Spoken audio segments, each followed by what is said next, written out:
The following opinions are solely those of BoatTEST.com and its test captain. Hi, Captain Steve for BoatTEST.com, and today we're taking a look at a bay boat from Robalo, the R206. She's got a 15-degree variable dead rise that's right about in the middle of the road of the boats we've compared her to. So does that make her perform better, worse, or just right? Well, to find out, we took this shallow draft boat where she wasn't designed to go, in the chop. Let's see how she did in my full test and features walkthrough.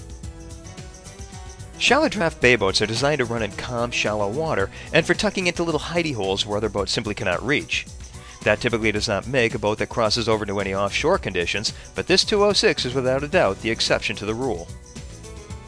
In our test, we ran in some significant chop and got a great idea of this boat's performance capabilities when the going gets rough. The faster we went into the seas, the more she caught air and remained flat, performing a gentle re-entry with the prop somehow managing to remain in the water. There was no pounding and spray was thrown well to the sides, presenting a dry ride. In following seas, we were able to open up the speed even more without any tendency towards stuffing the bow, nor were any of the following seas pushing the stern to the sides. We tracked straight and true, skipping across one wave after another. So it looks like Robalo nailed it with the hull design, but just how fast did we go? Well, let's look at the test results. The Robalo 206 has a length overall of 20 feet 6 inches, a beam of 8 feet, and a draft of 10 inches. With an empty weight of 2,800 pounds, 20 gallons of fuel, 2 people, and test power on board, we had an estimated test weight of 3,460 pounds. With a Yamaha 150XA outboard turning a 14 1/4 by 18 3-bladed prop, we reached a top speed at 5,900 RPM of 45.4 miles per hour. At that speed, we were burning 15.85 gallons per hour, giving us a range of 129 miles. Best cruise came in at 3,500 RPM and 24.7 miles per hour. That speed reduced the fuel burn to only 5.1 gallons per hour, and the 206 could keep that up for 218 miles in 8 hours and 48 minutes while still maintaining a 10% reserve. Now let's take a look at the features. Since this is a fishing boat, let's start with the aft casting deck.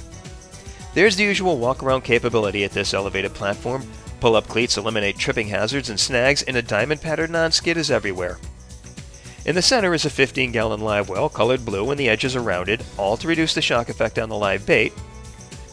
To starboard is storage for a 5-gallon bucket, that's where I'd be storing the cast net. Single rod holders are in the side cap rails, and 6 vertical rod holders are at the console. An 18-gallon live well is under the forward seat with the same features as the stern live well. Forward is another casting deck measuring 5 feet 7 inches by 7 feet with pull-up cleats in the cap rails, and beneath, both sides of the bow storage offer additional rod storage. For safety, let's start with the deck drains. 2 will dewater the boat well enough for washdowns, but why not remove the screens and open up the water flow? The leaning post offers plenty of spaces to hang on to. There are stainless grab handles all around the windshield. Another grab handle is at the helm. When underway, there are plenty of places to sit, including 2 flip-up jump seats at the stern. Under the leaning post is a 25-gallon cooler secured with corner braces and bungee straps. The helm seat is double wide with 2-tone premium vinyl upholstery, and all seats have the nanoblock coating that prevents mold, stains, and lasts up to 3 times longer than conventional vinyl. Ahead of the console is another seat, and the proximity of the raised seats ahead allows for wedging yourself into position. Behind the seat back is access to the console interior, where the batteries are and all rigging connections. The bow has additional seating, but optional bow pads will add to the comfort level. Storage is to the sides and center under RTM hatches. An anchor locker is forward with a notched hatch to run the rode through.